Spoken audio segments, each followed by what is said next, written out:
Hey, you're listening to the Making of an Exception podcast, and today we've got a special guest. It's Susan Blount. Welcome, Hi there. Susan. Hi there. Thank you so much for being here today. Well, thank you for asking me to be part of your podcast. Yes, we're honored to have you. And for those of you that don't know, Susan is the managing partner of the Blount Collective, which is you do marketing, you do storytelling, you help with branding, consulting, coaching. Again, you can probably explain it better, all that company does. Yeah, I think that it's really about platforms really for organizations and for individuals, and really understanding what is your message and how best to get that out. So sometimes you use visuals, sometimes words, sometimes podcasts, but there's a lot of different media that's used to do that. But it's helping people to really understand what their message is and who it is they're trying to speak to and how best to do it. That's great. When we're done with this episode, you can tell us everything that we're doing wrong and how to make it better. No, you're doing a great job. We'll take all of your advice. How long has Blount Collective been around? I would say that Blount Collective has been around in one way or another for probably 55 years. No. I would say it's been something without a name. It's been something that I've done off and on for many years. I would say more strategically, in probably the last 10 to 15 years. Yeah. Amazing. What's your favorite part of what you do in Blount Collective? If you had to pick one of the all the things that you do, I said marketing, storytelling, branding, all that. What's your favorite thing that you're spending time with? I think my favorite thing that I spend time with is spending time with organizations and leaders and understanding the vision and the direction of that organization, and being able to hear from them what they believe that God's called them to do, and hearing the stories that people need to hear and know. I think I really love to hear the journey of an organization, the journey of people. So getting to hear people's stories feels like it's a gift and a blessing, and I feel like it's always holy ground. Yeah, for sure. And that's what we're trying to do here is share as many stories as possible. But I feel like you should be interviewing me. And that's usually what I do. So this is a very unusual chair for me to be in. So just tell me the questions that I should ask you. And, I don't know. No, for sure. You've been doing this longer than I have, and you're a pro at pulling out stories from people. And I've known you and your husband, Steve, since me starting in ministry after school, started at the Oaks, and Steve was business administrator or I think he was CFO, like the CFO. CFO at Oaks and under Pastor Scott Wilson. Yeah. That was the first church that he was ever on a staff of. Oh, really? Mm-hmm. So first that's one. where he left finance. Yes. Yeah. So side note of who your husband is. Yes. He's amazing. And he's the CFO at River Valley now, yes, he is. where I work. Yeah. And but he was doing finance before that. International finance. Yes. He's the coolest guy ever. I just found out today separately before we started rolling that he grew up on a farm. Yes, he did. Which is it's amazing. Farmer to international finance to CFO at a church. That's Steve Blount. A lot more common themes there than you realize. So, yes, sounds really different, but the way he thinks, the way he lives, the way he perceives, all part of that family of origin and those early days. How long have you guys been married? 35 years. Congrats. 35 That's years. Awesome. And your family, tell us about your family. You've got children. I have two amazing sons. Drew is our younger son. He's 30. He works for One Hope. He and his wife. His wife is from Hong Kong. Yeah. So she's Hong Kongese. And he's actually over the marketing for the Kids Bible app. So he does the global marketing for that. So wait, like YouVersion Kids Bible app? Yeah. So yes. I guess I didn't even realize that. Yes. That One Hope helped bring that about. Yes. Yes. No way. Yeah, that's a partnership with One Hope and Life Church YouVersion. So he oversees the marketing for that? The global marketing. So I don't know how many languages. I'm sorry to say, that. I don't know how many languages it's in right now.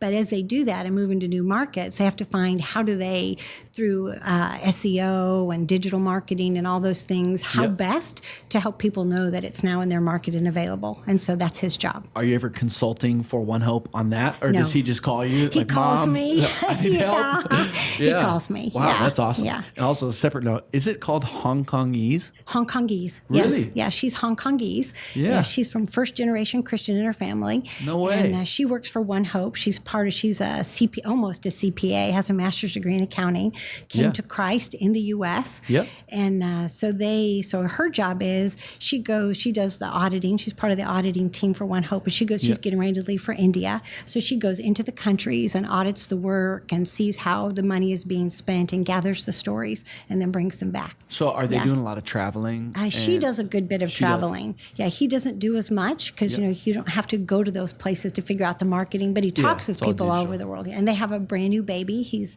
Mighty Titus, and his name's Titus. Yes, his name is Titus. Strong and name. And he's a strong boy. Yes. And he's 6 months old. 6 months. Yeah. That's awesome. Yeah. Our second daughter, Ivy, she's 2 months old. We'll call her Strong Ivy because she's. Yeah. Although we forgot about tummy time this time around, so this is our second child. It's a little embarrassing. My wife's embarrassed, but she should be close to holding her head up now. Yeah. And it's just not happening. So She will. She'll figure it out. Yeah. But she's strong. She looks strong. We'll say that. She's pretty chunky. Well, so. Titus looks quite strong. So if you were to, of course, they post pictures on, Instagram and Twitter and Facebook, and he's quite large, and so he's very strong. Yes. Yeah. So, her mom doesn't speak any English, and so our daughter-in-law's mom doesn't speak English. Oh, got it. I thought you were talking about your daughter-in-law. I was like, wow. She speaks Mandarin. And, she speaks Mandarin and Cantonese. And so when Titus was born, they were there in the hospital room. I was in the hospital room. And of course, they said, he looks just like us. And I said, no, he looks just like you. No way. So it's fun to see, when your kids marry people from other countries and you get a chance to see that beautiful blending of who your kids become. Yes, my older brother's adopted from Guatemala, and he married a Puerto Rican. And so there you go. Yeah. Our daughter's cousins are going to be full-blood Hispanic. It's going to be awesome. So, well, our older son is 33. So that was your younger son. That's our younger son. At One Hope. Yep. And our older son is 33, and his wife is Kenyan from Nairobi. Yeah. And she's Punjabi, so she's Indian, but fourth generation Kenyan. And so, and they have 2 kids. Yep. They have 3-year-old Xander, and then they have Anna, who's 9 months old. And they don't live in Kenya. No, they live in Miami. Okay, yeah. They live in Miami. And so our son is in mining. Yep. He was in hedge funds and those kinds of things. And now he's in mining and travels all over the world. He was a CEO of a mining company in Vietnam. And and just negotiated some changes there. But he travels all over and he focuses on precious metals and those things. Okay, so 2 high-level sons and families. Was that always their? Was that always their trajectory? And how did you raise sons that now are living high level? Because we'll get into your story, the life you've lived, which is high level itself. Yeah. But I would say how did that happen? My dad was over the Pacific Rim in the Americas for Oracle Computers. And so traveled all over. He was over third-party marketing, logistics, those kinds of things. So he wasn't over all of Oracle. I don't mean that, but over his division. And so he traveled all over the world, and he brought them money from everywhere, told them stories from everywhere. He spoke a lot of, not languages completely, but he had a lot of business languages, Kinishiwa, and he's had a lot of different languages. And so he helped instill in them, big dreams. And my dad's the only person in his family who went to college. And so he instilled in our sons dream big dreams. And I think that they did. Yes. And they're living in it. Yeah. And I think that was, even when they were, we raised them to, even everybody makes mistakes, and so we never focused on those things. Even when they were growing up, we always focused on what would you do differently next time? What would you do differently next time? Even when they got into trouble, we always focused not on you're in trouble, but we focused on, wow, you don't want to be here again, do you? And always focused on, so if not this, then what? And how to make a different plan. So as your kids were growing up, making mistakes at times, you found a way to correct with not squashing Yes. Yeah. You can And still dream big. Your mistakes don't define you. That's right. Our younger son, when he was 15 months old, we were in a horrible car accident. Yep. And so a man ran through a red light, hit the side of Just our you car. two? It was Duncan, who was 4 then. So it was right after Christmas. And it was the 3 of us. Steve wasn't with us. And so a man ran through the red light, hit the side of our car, and spun and spun and spun, and Drew flew out the back window. And so sustained a traumatic brain injury. So he hardened back up, went back into us. So he didn't read until the 4th grade. He didn't write until the 3rd grade. Went to special schools. So it made our family different. It made us. We never looked at what we couldn't do as a family. We always looked at what we could do. Yeah. What were our strengths? How can you? Because everybody has weaknesses, and so our focus was always not what are you not good at, but what did God give you uniquely that only you can bring. Yeah. And so Drew went to schools when he was little that taught that. I worked there for several years, and their whole purpose was they created teams, even when the kids were really little, made up of on the strengths of the individuals on the team. So that even as a 10-year-old, he learned very quickly he had something to bring.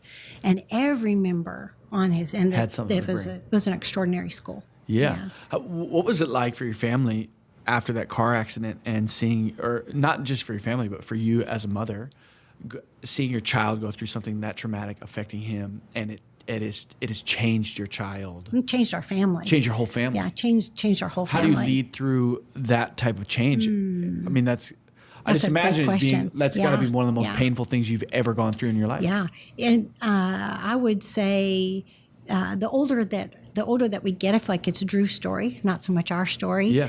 But I would say that in that moment, it's like our older son was only 4, but Drew, he was in a coma. He didn't blink. He didn't know who we were anymore. And it took years and years and years for him to walk again and do things again. And I think that. I just remember believing, we were very young. We were buying our first house. We were very young. We weren't even 30. And so I just remember thinking we were going to do everything we knew how to do. And some of it was going to work and some of it wasn't, but we were going to do it all. And so, of course, we were young. Steve had to keep working.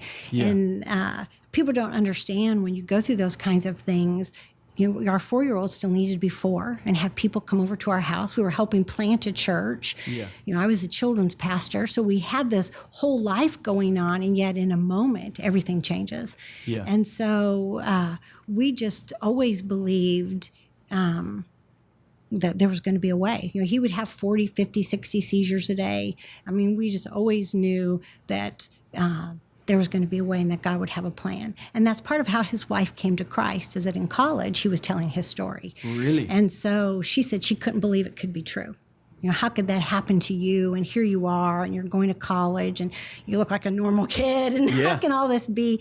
But the ability for him to work hard, and the ability for him to find another way, and to dream big dreams, and know you have to work hard to get there. I think one of the differences was also, sometimes you go through periods of your life where you think, well, does God really have a plan for me? Yeah. And it was, for us, we knew, in fact, he does, or the 3 of us would be gone. Yeah. We would be gone no doubt. if there wasn't a plan. Yeah, you could all been dead. We could all been dead. Yeah. I don't mean to hone in just on this story. Okay. For me, so I'm 29 years old as of recording this podcast, but so, and you said we weren't even 30 yet. No, we weren't even 30. And I've got a 3.5-year-old, so about the same age. Yeah, about the same. And I can't imagine. And I grew up great family. Yes. And I feel like I've got a great foundation and relationship with the Lord and hope, all that. And the way that you described it, I mean, no doubt is it traumatic, but the way that you described it is like, we just knew it was gonna be okay. God had a plan. So So as a mom, I mean, obviously there have to be moments of desperate, like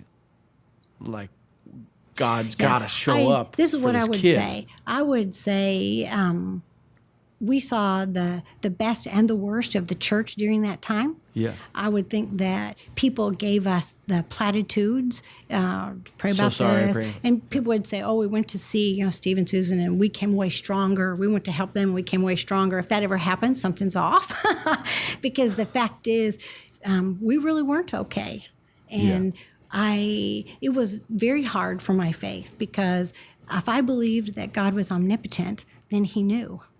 And when people would say how uniquely prepared we were, that I was a teacher and that Steve was, a business executive, that we were uniquely prepared for what was coming. So that's what people are telling Yeah, you. and that's not, God set you up for this tragedy. Yeah, he set you up for this.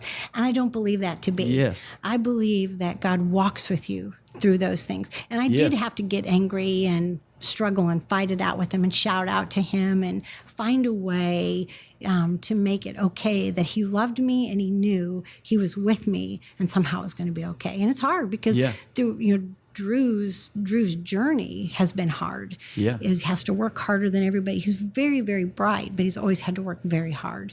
And so, you knowing a little bit of your story and journey and you saying that about Drew, that moment caused him to have to work harder than everybody else. Yes.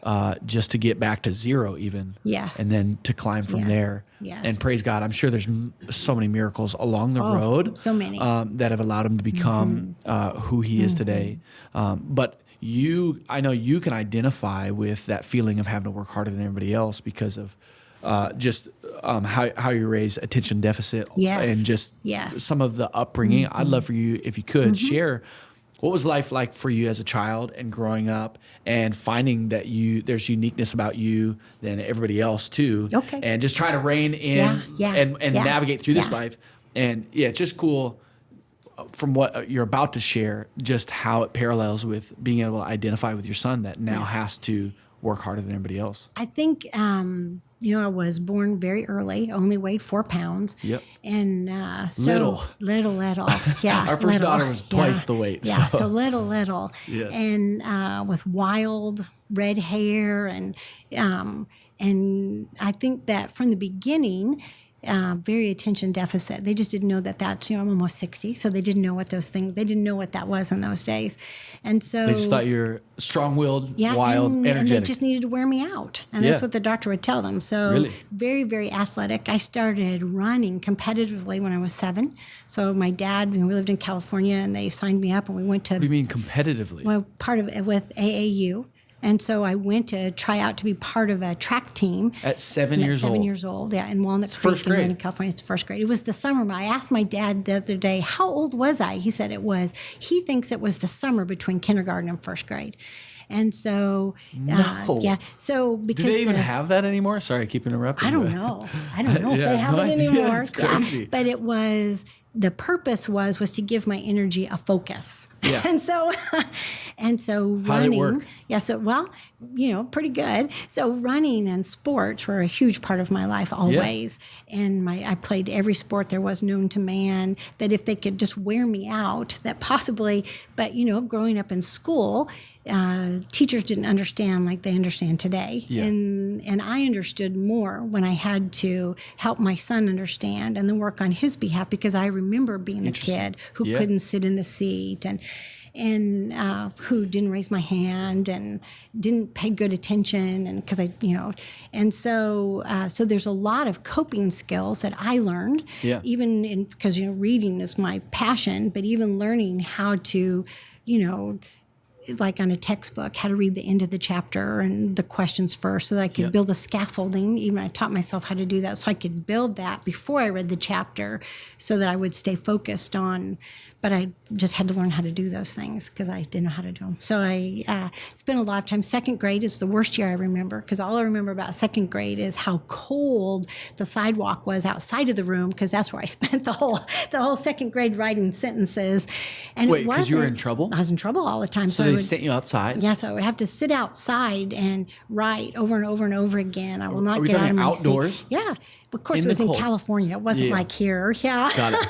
Yeah. Yeah, But children are dying outside. Yeah. And so, it wasn't until I was teaching special ed kids myself Yeah. that, and trying to understand how best to know their strengths and their weaknesses, that I understood more fully, even understanding periods and huge concepts in school that I had missed because of how much time I spent in trouble. Yes. And so I would have to come back into the classroom, and the teacher wouldn't say, this is what we were doing while you were out. I would have to quickly try to figure out, Yeah. what did you do while I was not here? And so, But that's a skill. it's a skill now. It wasn't then. Quickly Yes. jump Yeah. to professional life. Yes. How is Yeah. that an advantage? Oh, I mean, think huge. rooms you walk into. Huge, yeah. And I think that when you're attention deficit, and some people learn this, some people don't, is that I have to quickly cue from the people in the room. I have to understand who's there, where they're sitting, how they're taking notes, because I'm trying to understand what are the dynamics of the room. Yeah. So I know best contextually how I need to present or listen or talk or understand, and I learned that growing up. So you're good at Yeah. jumping in the middle of something Yeah. and be able to figure out where we're at Yeah. real quick. Yeah. It's amazing. It's very stressful, but yes. Yeah. Yeah. And it takes a lot of energy. Takes a lot of energy. What was life like in middle school, high school? How did and eventually how did you get in the world you're in today? I grew up in Northern California. My mom and dad were both in computers, and Did you grow up near redwood trees? not far from there, but I grew up about 45 minutes I've from never San seen a Fran- redwood Oh, tree you're in my life, kidding. so- Well, you need to go. I know. Yeah. I know. There's nothing when I think of like- Northern California, that's Yeah, but when you stand next to a tree and you understand hundreds and hundreds of years it's been here, it's pretty powerful. it's epic. But I grew up near San Francisco, Yeah, so not far from San Francisco, Yeah. and so there are some redwood trees there, yes, but the Bay Area is, yeah, it's bad. so yeah, and so running was kind of my passion, and I ran competitively from the time I was very young. And so we moved to the San Joaquin Valley for middle school and high school. My parents thought that getting us out of the Bay Area with all everything that was happening during the early 70s and late 60s, that they would somehow save us if they could get us out of there. Of course, moving us to the country didn't save us at all. So they did that for you, not Yeah. because of a job transition? No, they did that. Interesting. They did that. My mom worked at the junior high, Yep. and they were worried that the pace, the things that were taking place, the things that were going on, that we needed to move someplace. They thought the country, and of course, in the country, kids just have more time to get into trouble. So it was kind of like city to then Oh, country. yes, absolutely. So were your parents making that decision because of their moral compass or, Yes, or it because was of their- faith? I would say both. Yeah. I would say, I grew up always going to church, and so I'd say both. I would say it was moral. It was, my parents have a unique, they're uniquely understanding of culture. Yeah. And so, my dad used to bring people, back in the 60s, he would bring, people, he'd pick people up on the Golden Gate Bridge and bring them home, and they'd stay with us. No And way. so I grew up having, during the, Jesus culture and all of those things, and having a lot of those hippies who had come to Christ stay in our home and sleep Yeah. on our floor. And Jesus culture today means the band. Yes, different then. But Yeah. Jesus movement or The Jesus movement. Yeah. And free love. And when people were just coming, people were just starting to come back to Jesus in a new way. Yeah. And so, my dad would pick them up and bring them home. Bring and people they'd home. stay at our house. And Yeah. So you grew up in a Christian home, faith-filled home. Yes. And Yes. that since you remember, faith has always been. Always. What has your Yes. journey been like just in your personal relationship with the Lord, your personal faith? I think, again, I think my parents shaped that a lot. I think, during high school, I was a cheerleader and student council. I was a foreign exchange student. I did all those things. And I went to the dances, which was a big deal growing up, because we grew up Southern Baptist. And my dad, his question always is just remember where you want to be found when he returns. Yeah. Just remember where you want to be found. And so differently than parents who would say, you can't go, you can't do, you can't date, you can't. My parents never said those things. They never had a curfew. I probably should have, but I never had a curfew. Yes. That they had a great deal of trust that I would make wise decisions. And sometimes I did and sometimes I didn't. But for me, I went away to college. I was a foreign exchange student my senior year of high school to the Netherlands. And then came back and only graduated mid-year and went on to college. And so Amazing. How long were you in the Netherlands? 9 months. 9 months. And graduated. I also graduated a semester early. There you go, me too. Not because I'm smart, but because we moved schools and I had too many credits. Well, my parents promised me they wouldn't move because they wouldn't move while I was away. And so when I got back from the Netherlands, the moving truck was all ready in front of our house. And I got out of the car, and my dad did his little arm up for the moving van to go away, and they moved back to the San Francisco Bay Area. No way. So I had to help raise money for the next foreign exchange student, and so I stayed long enough to help do that, and then I went on to college. I went to UC Santa Barbara, and so. I would say that that's where I understood Jesus in a different way. That most kids go away to college and become wild. I went away to college and became part of Calvary Chapel, Costa Mesa, and realized there was a God I didn't know anything about. That he wasn't the God of all the things you can't do. That there was this amazing God who was hope, who was encouragement, who was love, who wasn't waiting for me to mess up. He was already for me and not against me. And so I went away to college and found a new Jesus, and my faith changed. And so in a mighty and powerful way. So it was a brand new church experience. Your church experience up until that point was kind of the do's and don'ts. I would say it was more about the do's and the don'ts. Because my parents let me go to dances, and the things they let me do, I was always on the outside. I was like a bad kid who wasn't necessarily a bad kid. You're like, a bad church kid. That was the perspective. You're at church, but you're doing all the things that church kids shouldn't be doing. Don't go to a movie. And we could go to Baptists could go to movies. We just couldn't dance. Hey, you better not start dancing. It's crazy. Okay, you mentioned a bunch of things in high school that you were a part of, just filling your schedule, and part of that might be the way you're raised of like got to get the energy out, and knowing you today, somebody that I feel like. Comes across as high energy or really driven, and your calendar's full. The life you and your husband lead is a full life, which is amazing. Even with family, even just family, like you have a full family life. I know you guys are great grandparents and proud of your grandkids, love your grandkids, but living a full life in high school and when you were younger, were you filling your calendar because it was the same, like I want to get this energy out, and that's what you're encouraged? Or was it because you're just a driven person and that's what you're doing? Was it because if you're not doing something, then you're not worth something? Yes. I think I'd say it's something I still live with every day, is that I am not my performance. And I think that's, you think about the chains that people have, and that it's not like you break free from all those things and you're free forever. There's life is really a cycle and a journey. And there's, at each new juncture, I have to find again to understand how to walk in the fullness of who God called me to be, and how not to be what I am or what I do. But I think that there's a part of the drive in me that I'm learning even now to deal with still, that I am not what I produce. I'm worthy just because I am. And I think that that's a constant journey for me. And it's the demon in my head. Always that voice. Always. So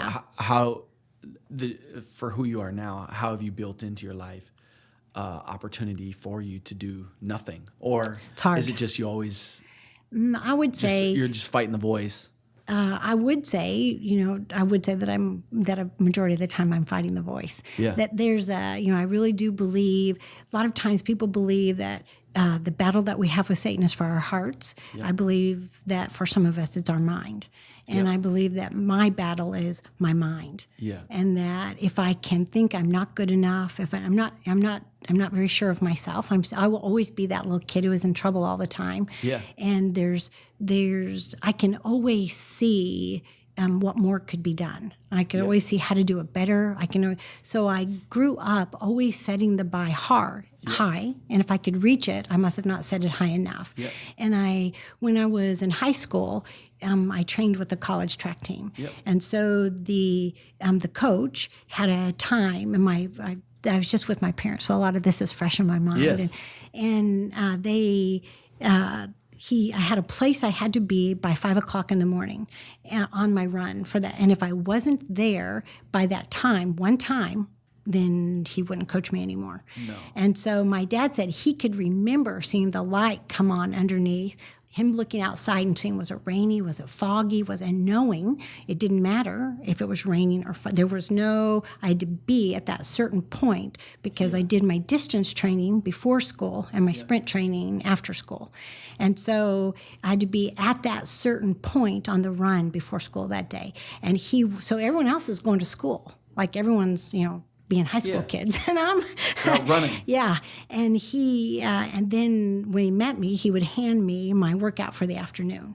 And so all day I would be looking at the times, the splits, and it wasn't from the time I was very young. The competition wasn't somebody else. The competition was me. How to be better than me. You're fighting yourself. Yeah, fighting myself, which I still fight myself. And so it was always, I wasn't trying to be faster than somebody else. I was trying to be faster than I was yesterday. I was trying to be stronger than I was yesterday. I was trying to be better, my form, better than yesterday. Not anybody else, but myself. And the way you were trained was with no room for error. No room for error. No room for error. Yeah. Have you adjusted in life as you fight yourself, as your kind of the mind? Well, I think huge part of the story is, so I went to UC Santa Barbara and I flunked out. And so there's the error. Yeah, big. Well, I went there, and the intensity of the University of California system, people wouldn't eat, they'd stay up all night, and somehow they could party and go to the beach and surf and stay up all night and for days and study for days and days and days. And so, I graduated in the top 10 in my class. But I got there and I couldn't do it. And so I was flunking out of school, and I didn't know what to do. And I told my parents, went home to my parents, I wasn't made for college. My dad said, "Oh, yes, you're made for college." I said, "No," I don't think so. So I had to get off of academic probation before I could come home. So and I had never, that was like, so now I'm dumb? How am I going to do this?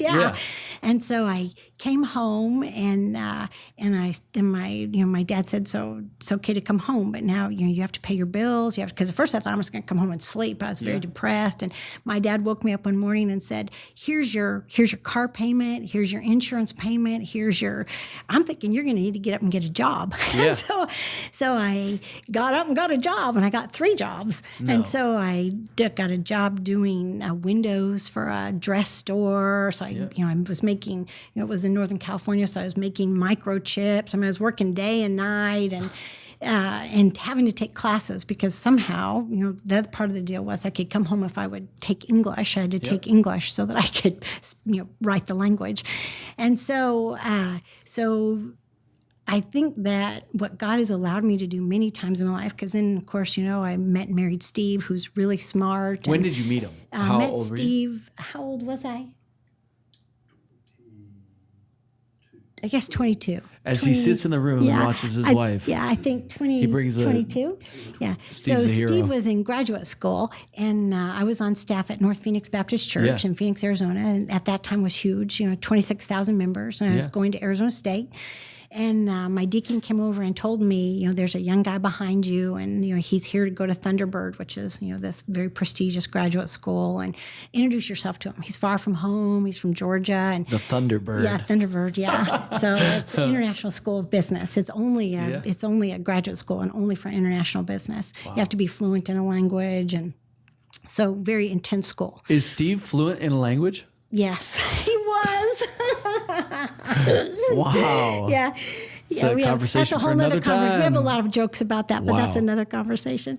And so I introduced myself to him, and that's how I met him. So in those days, I turned around, and in those days in church, the visitor stood up, and if you're a visitor, please stand up. And so he stood up. We're going to embarrass you in front of everybody. That's right. And I introduced myself to him, and we went on our first date, which was a big ski trip in February, and we were married by June.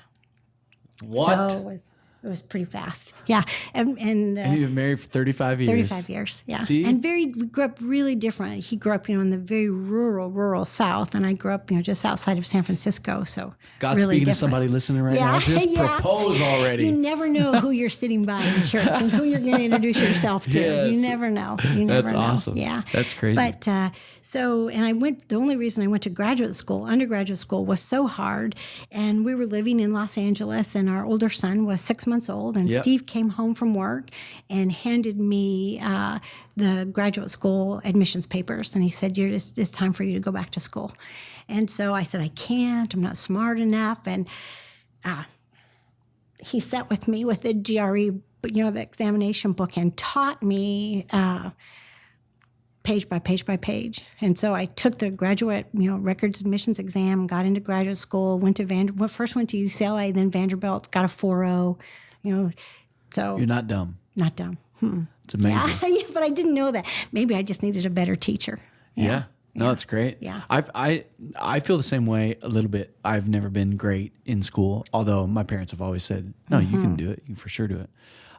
I've learned how I learn and have navigated that. But I think there'll be a day where God says, get back in school or finish. It's a crazy thing because I was really afraid to. Yeah. But it was necessary for me to face it and work my way. It was really necessary for my life. And of course, then later on with my son, it was necessary for me to face the things I was most afraid of and to face those places where I had failed in order to understand you can do it a different way. And you don't have to be your failure.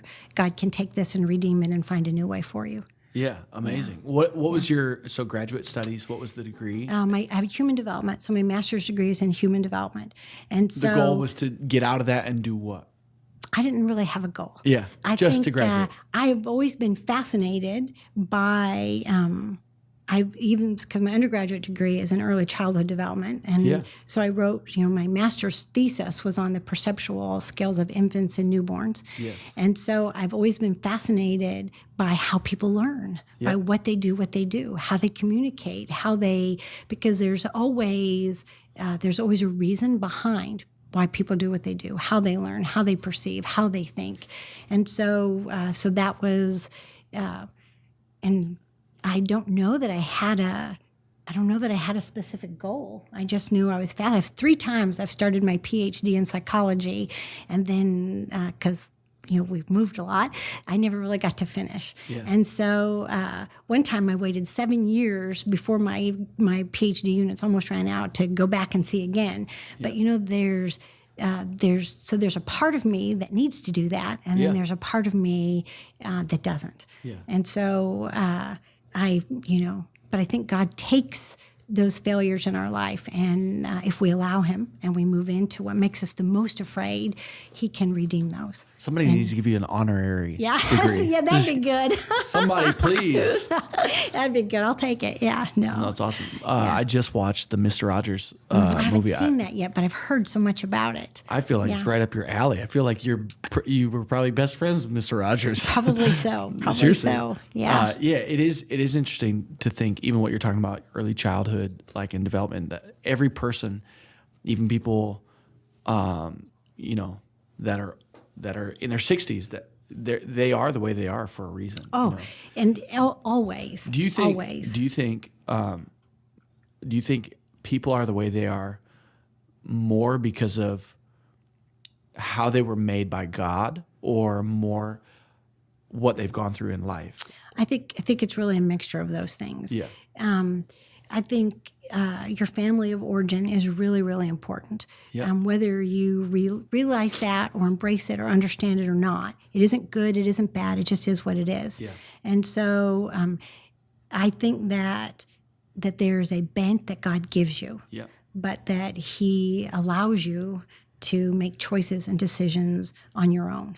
That's the gospel. Yeah. There's your theological lesson today. No, it's great. Yeah, so I agree. I think that we are this extraordinary blend of free will and how He designed us to be. Yeah. And that's the beauty of that. And the embracing that and knowing He can redeem the dark places, but you still need to lean in and embrace them, because you need to be, I think it's really important. I believe that leaders, people, and everyone leads, whether you think you're a leader or not, everyone's leading someone, even if it's your 2-year-old, everyone's leading someone. Or just leading yourself. Yes, or leading yourself.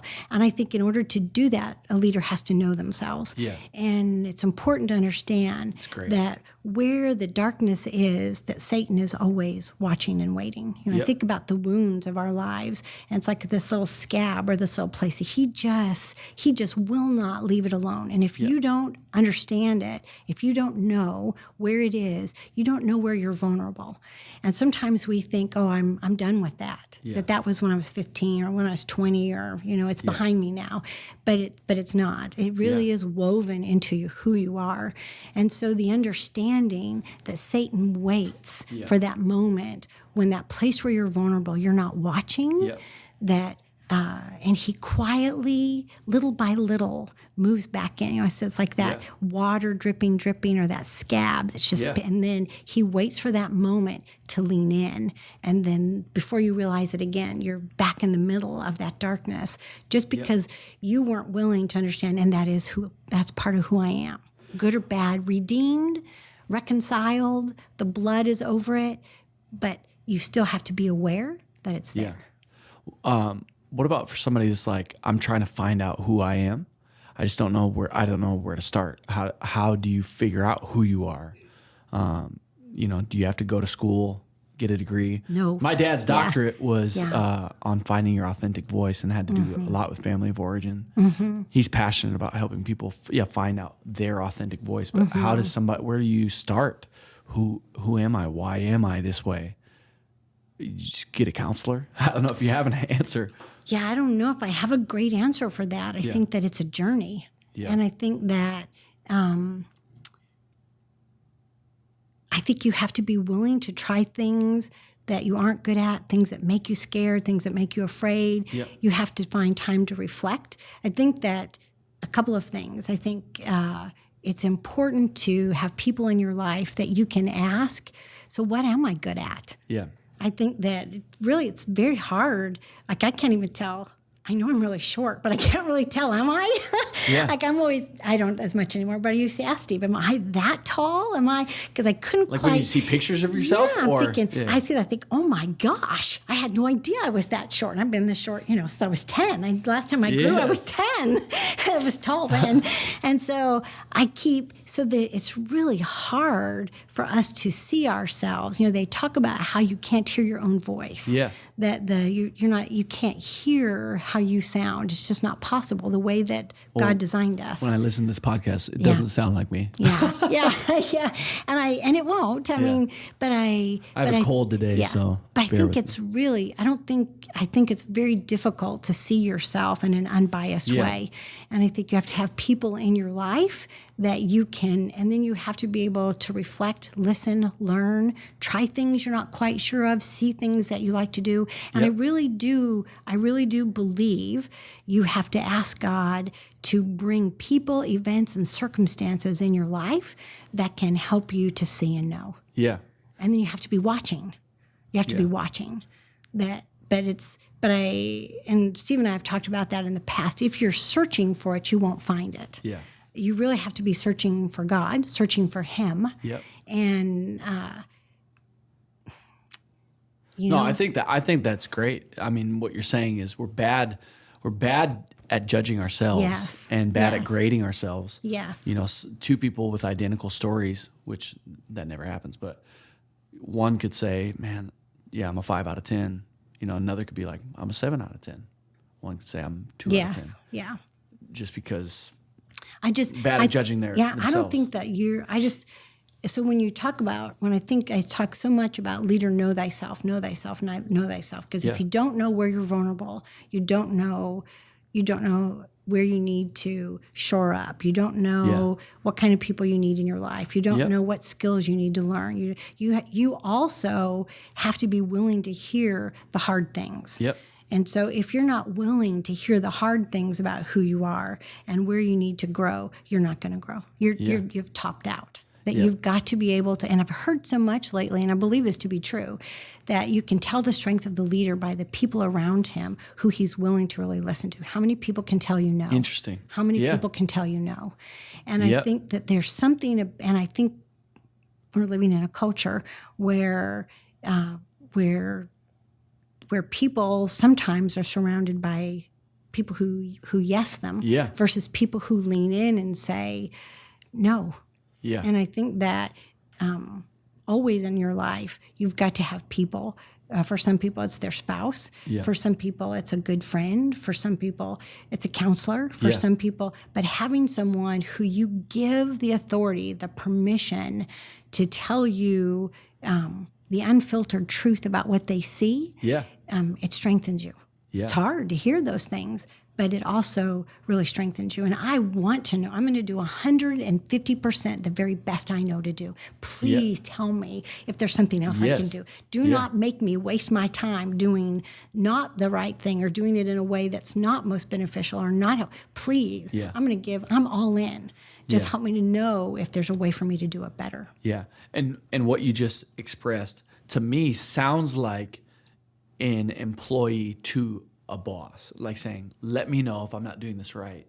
But I think what you're actually saying is, even as the boss, as the leader, to say to the people that you oversee, please let me know if I'm not doing it right. I think that's saying, help me to know how best to lead you. Yes. Because I think that same thing with your kids. Yep. You know, my sons are really, really different. My grandkids are different. Yep. I'm needing to understand. I always had to understand I had to be a different parent to my sons. Yeah. They needed different things. Even as adults, they need different things from me. Yeah. And so I have to understand what it is that I can give each of them separately so that they can be all that God called them to be. To lead them uniquely. Yes. Yeah. And that's, so even...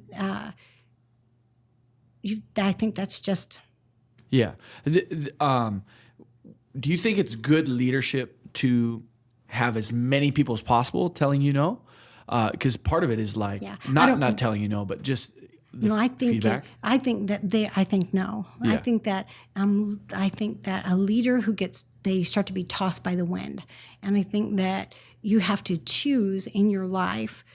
Every person, leader or not, every person has to choose a handful of people who are journeying with you, who you can trust to do that. And you need to understand if they're just like you, if they're journeying the same as you, if they're on the same journey as you, probably not the right people. Yeah. You need to be looking at a cross-section of people who are some behind you, some beside you, some in front of you, who are different ages, different cultural backgrounds, different, so that they're helping make you better fully, not just better just like me.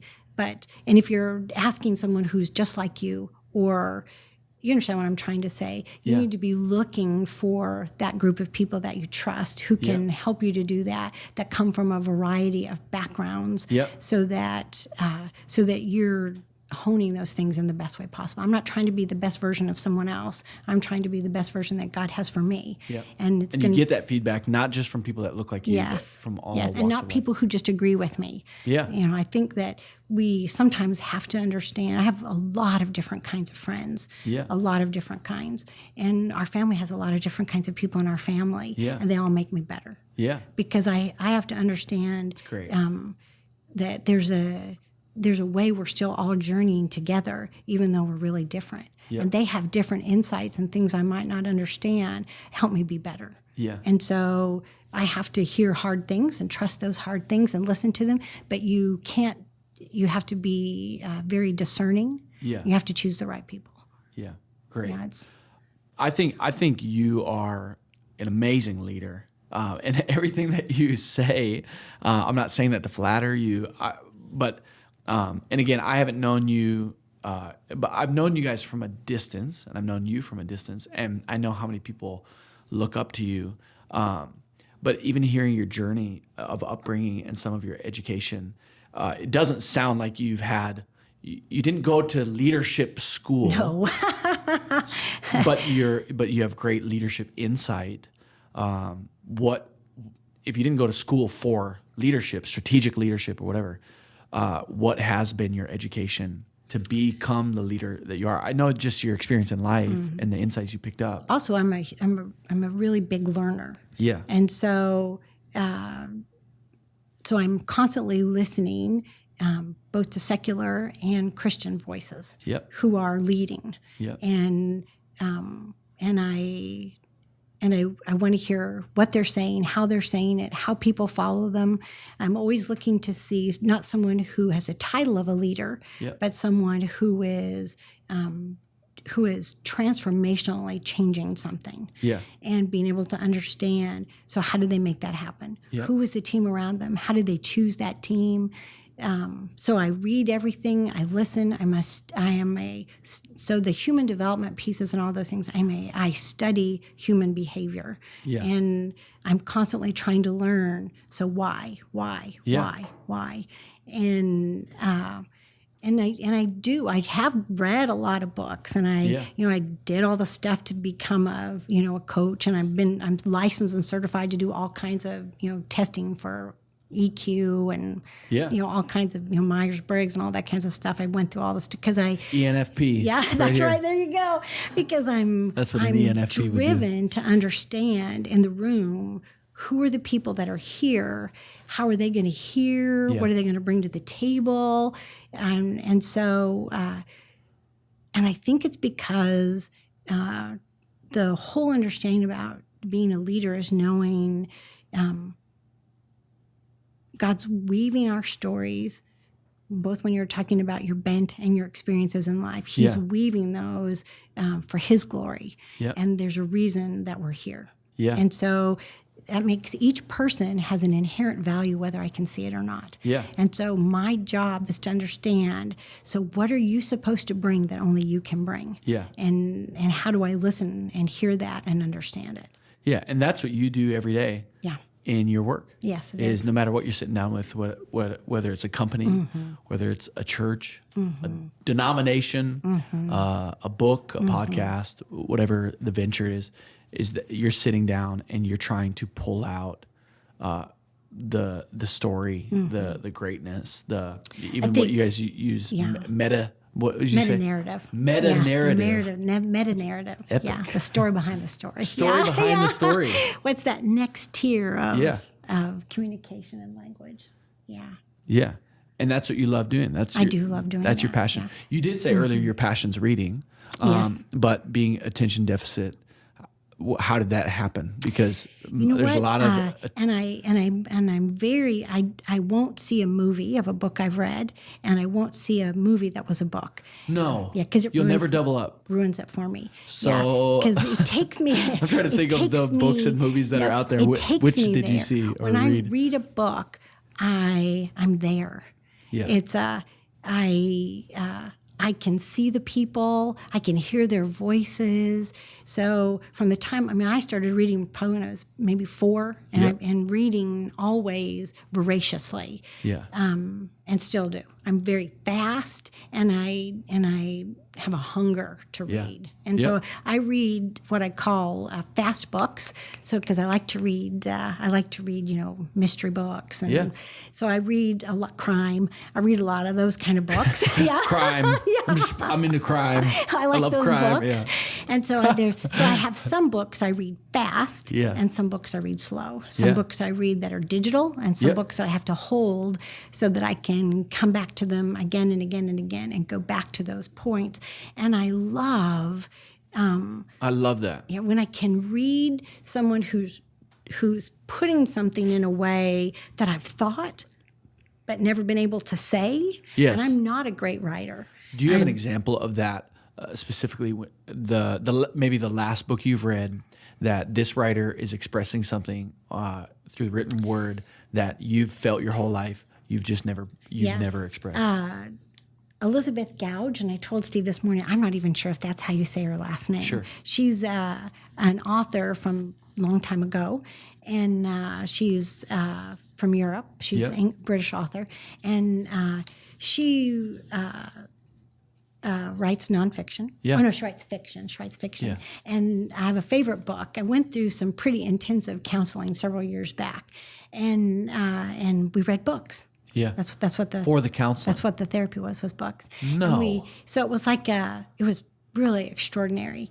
And Can I interrupt? Sorry. Yeah. Oh, I asked if I could, but I'm going to anyways. Yeah. But so counseling, they're giving you books to read. How does that work? Like we would come back. We would go and read them. they're and identifying a problem or something to work through and saying, "Hey, here's a book that's going to help." No, it was really wonderful, and I'd like to go back again today, but it was a group of women together and dealing with lots of different kinds of issues. And Lottie, who was the counselor, who was extraordinary, she had a lot of different kinds of books that were coming of age stories, and so not leadership books, they were stories about people. Yeah. And they were fiction. Fiction books. And her extraordinary ability for us to read the chapter and then come back and discuss it and to talk about what each of us heard, what we saw, how she was her vehicle for counseling. Wow. And so it was that ability to, which for a person who loves words, you couldn't have, because as I'm reading it and understanding the journey of this young woman, I could see my journey in that journey, but the other women could see it also. Yeah. And so us being able to talk about it and share those things and have the group say, wow, I never even saw that. Show me that sentence again. So it was like a book group, but the purpose was helping you to uncover the wounding in your story, helping you to uncover how God is speaking to you in a way you maybe don't know. Yeah. And these were not Christian books necessarily. Yeah. And but just really well-written, great books. Yeah. I'm not telling you how to lead your life, but you should be Lottie. You should do that. And you could do it virtually. Yeah. You could do it virtually. Women all over the country would join your book club. There you go. And you could help them. Seriously, that's amazing. The book was Elizabeth Gouge. Yeah. So the book that's really, and the favorite one that I have of her, and I have like 20 copies of this because they're not in print anymore. Yeah. So I stay on eBay and these other places, and every time one comes for sale, I buy it. Yes. So I buy them. And I thought, of course, I had one in Minneapolis, but I spend all my life on the road, and I thought I knew right where it was. Unfortunately, that's on the same shelf, but it's in Dallas. So I didn't have it to bring today. Yeah. But and sometimes when I've met with someone or just had a really interesting conversation with someone, I give them a copy of it because I think you're going to have to understand there's things in here that are racy that you have to understand. There's swear words and but there's a story that's beyond that, and not everybody is able to go beyond those things and hear what's the meta narrative, what's the strand that's pulling from beginning to end, and how do you see in that where your life has that same kind of a strand that's pulling through your story from beginning to end, where God is showing you it wasn't this, it's all of these things together that are all weaving to make this beautiful story. Yeah. And she has this part in there, so several things. There's pieces of books, there's paragraphs in books. When I just read that paragraph, and I don't need to read the rest of the book. Like when I read The Shack, which I know people, it's crazy and controversial, and I will not see that movie. I know it will ruin that for me. But well, we just need to tell those people to relax, by the way. But the introduction to The Shack is really all I needed to read. Yeah. The introduction is an extraordinary piece of writing. Yeah. And when you read just the introduction, you think, okay, whew, I've been there. I didn't Yes. even need to read the book. No, I did read the book. But there's paragraphs and pages and sentences that sometimes I read them and I just think, whew, wow. The fullness of that person's ability to use language Yes. to take me to Yes. that place. Amazing. Yes. Amazing. I think that one of the most difficult things for me is because I spend my life with such amazing storytellers, because so many of the people's books I work on, they are amazing storytellers. Yep. And when I've heard it, it's Well, very... you make them amazing storytellers. No. It's very difficult to then read the book because to me, there's something, it's never the richness and the fullness of sitting there. And I always feel, that's why I always talk about that it's holy ground, because I said that when you're hearing someone tell their story and you're saying, well, take me there. Help me to understand. What did it feel like when that happened? So do you remember, what did it smell like that day? Was it a hot day?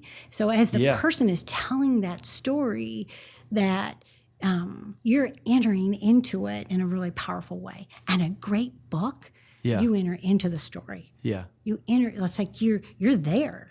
You can imagine how the wind was feeling when it was hitting their face, and you just think, oh my gosh, I'm there.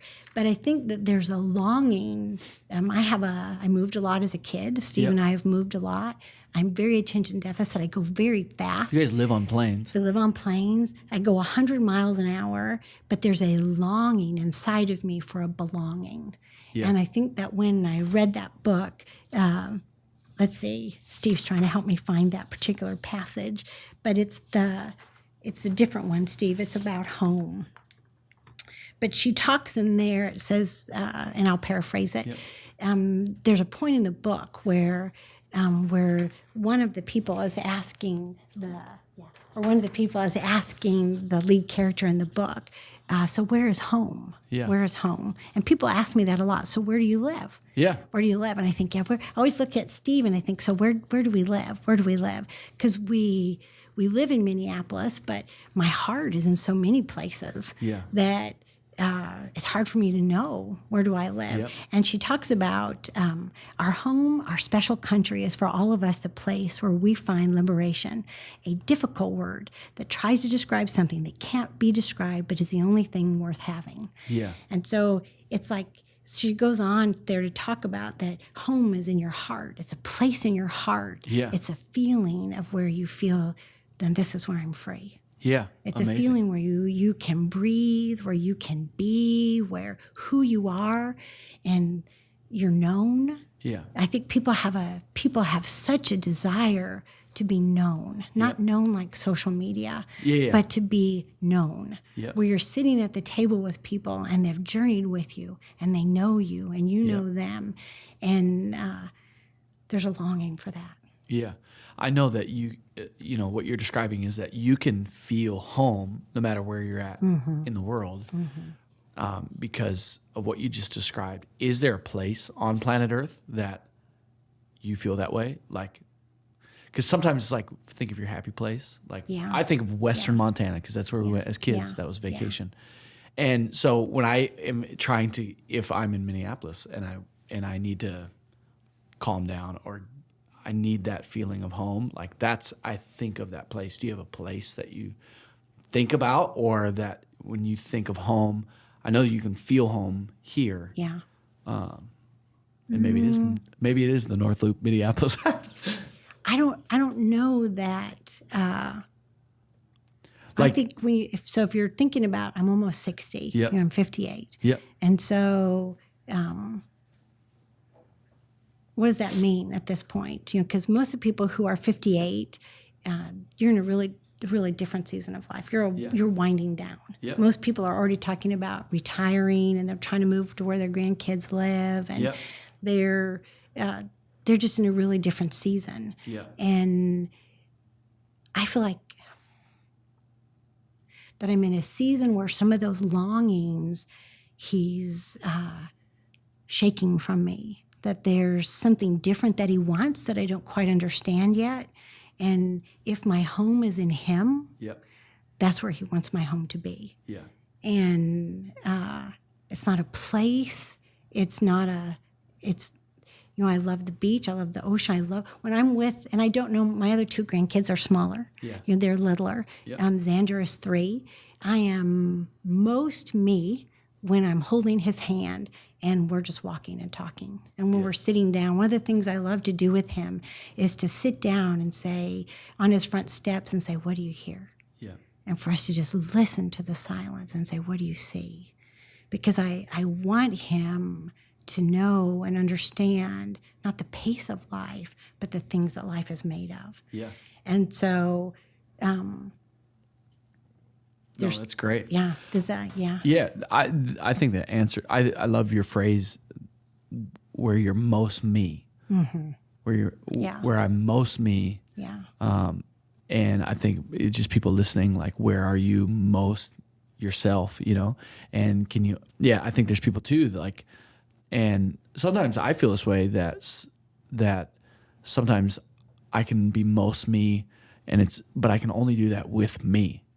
And I want my marriage to be a place where I can be most me with Kaylee. I want to have an inner circle of friends that are where I can be most me. And I think there are some things that, for sure, that I need to keep working through to expand that circle a little bit, so it's not just me, and actually sometimes I feel that way about my daughter. Like, so when I'm just hanging with my 3-year-old daughter, she's 3-year-olds is very special. Yeah, it's a special age. She's the only daughter right now that I can have a conversation with. And when it's just me and her, like, it's crazy how, but part of it is I still view myself as a child as well. So when I'm with my child, it's like, it's epic. Here's a question for you that I was thinking about, just knowing your journey. When you think about your future, and you said 58's the age where you start thinking about winding down, and you're thinking about there's something that he wants, and that's how you described it, something that he wants that I'm trying to figure out what that is.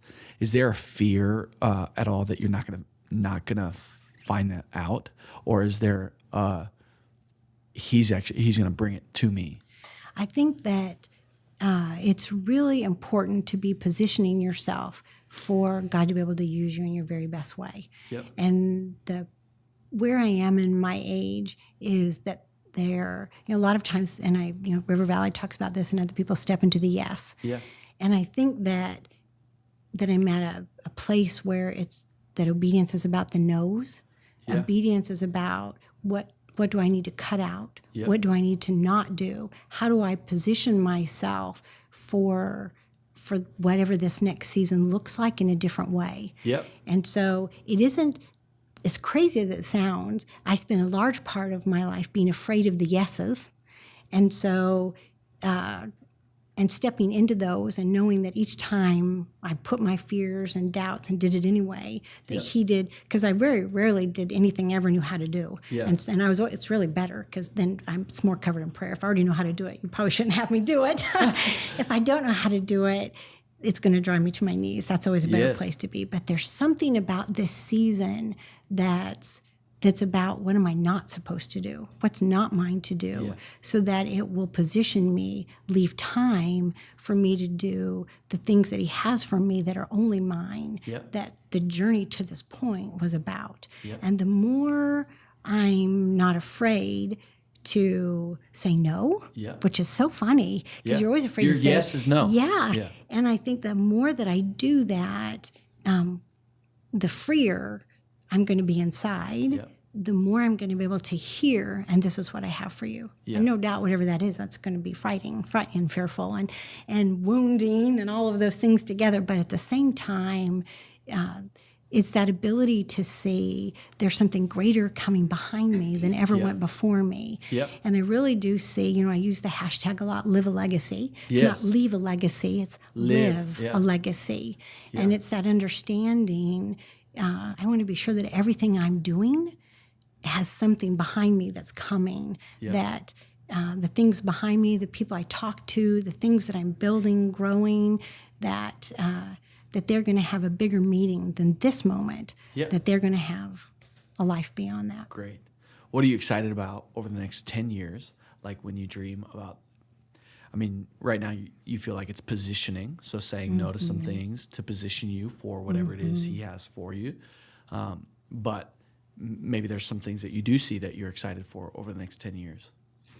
It's kind of a crazy question. I think I'm a goal-oriented, driven person who finds myself in a season with no goals. And I think there's something very freeing about that. Yeah. And knowing I could have never mapped out the journey to this moment. There's no way possible to. So why would you try to map out this? I feel like he has, and I think we're living in times we don't fully understand. And what it means in our country to be a believer, what it means to be an American, what it means that my family is from all different countries, that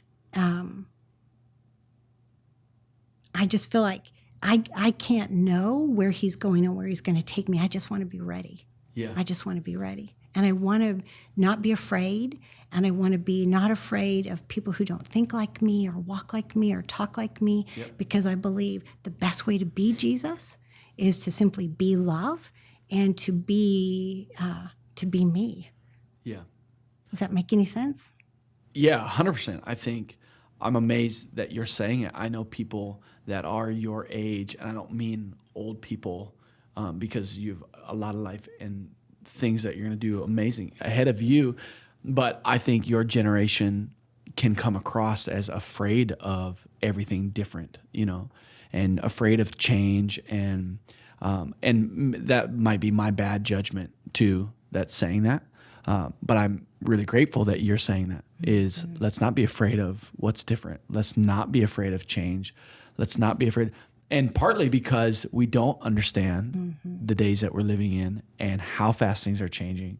And so if you don't want to deal with anybody different and you don't want to deal with change, then this life, I think, will eat you up, And so I just appreciate that you're saying that, because I don't hear it a lot from people that are in your generation, because they would just rather not deal with the change or not, I think it's frightening. Yeah. I think that the world is changing really fast, and there's a lot we don't understand. Yeah. And I think we just have to be comfortable in knowing. And I think about this a lot in the political climate and all those things. Okay, well, wait a minute. I've got this thing. It's called the Bible, and I've read Revelation. Yep. I know who the victor is. Yep. I know the story is painful, but I also know the end. Yeah. And so I don't want to miss that there are great things to be done in the kingdom that I don't know how to do yet, and I don't know what they are, but I want to get to be a part of Let's them. figure it out. Yeah, and that's your drive for learning too. It is. Yes. That's going to go with you till the day you die. Is let's keep learning, keep learning. It's amazing. Thank you so much for being here and walking us through a little bit of your journey and life. And one thing I think about you and Steve is just, and I'm really grateful, you've helped Kaylee and I, just even from a distance, see a world that's bigger, that you can live a big life. And you guys are living a life that I've never known a couple that's living the type of life that you are. But yet you're still family focused. But you're all over the world and doing amazing things for the kingdom, even behind the scenes, just amazing things for the kingdom that maybe nobody will ever know, because your name's not on the books and your name's not in the spotlight. But I appreciate that you've shown us a world that is bigger than we've known before, and that the world is also smaller than we've known before, that you can get on a plane and you can fly it back the next day, and that can be normal, And so I appreciate you and your story, your journey. 2 questions, maybe you've already answered, but the first one is, what's your favorite book of all time? I think my favorite book of all time is Just Courage by Gary Haugen. Yeah. And I think that book was a game changer for me, because it talks about in there, so are you going to live afraid or are you going to be courageous? Yes. And I love that. Yeah, I don't want to live afraid. Yeah. Courageous. And the second question is, if you have one piece of advice for somebody following in your footsteps, what would you give them? And I like painting the picture a little bit of who that person could be. Maybe it's a young person that has had attention deficit disorder. Maybe it's a young person that is just they're just striving and filling their time, or, what would you say to them in trying to make it through this life? Maybe it's somebody that is afraid of change or afraid of people that are different than them. Anyways, you can choose who you want to talk to. I just like painting a picture of who it could be. Yeah. But just somebody following in your footsteps. Yeah.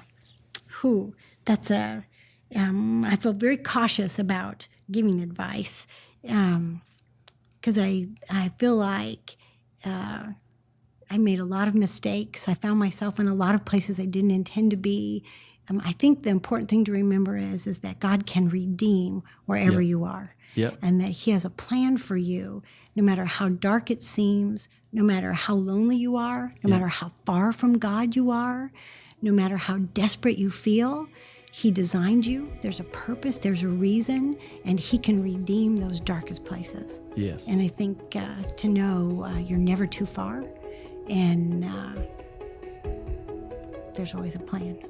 Yeah, we just can't always see it. Great. I don't know if that's what you were asking. No, it's great advice. You should give more advice. Yeah, I don't think so. Yeah. I don't like to give advice. No, you should. No, thank you so much for being here. Thank you. Great job. I appreciate it. We're honored to have And you, I do so. think one of the things you haven't mentioned is I am the oldest person that's been on your podcast. So Yes. I think I should get like some kind of an award or something for that. You like should this get an cup award, here, but not- the making of an exception we'll give you a mug, I mug. think is what I should get. Yeah. You will get a mug. I promise. Very We're good. gonna make it Very happen. good. I'm going to hold you to These that. are just the only two in existence Okay, well, then I'll right take now, that one. as I'll we take one of film. those. No, we're gonna get some. Yeah. You can take one. I don't care. I forget what I was gonna say. This has been great. Thanks so much. Thank you. I Yes. appreciate it. Thanks so much. Hey, thanks so much for watching. If you've enjoyed this, we'd love for you to subscribe to this channel. We've got new episodes releasing every single week. We'd also love to hear your questions or comments. You can comment below. You can also find us on Instagram at Exception Podcast. And I want to give a quick shout out to our producer, Tissel. My name's Kirk Graham, and we'll see you back next week.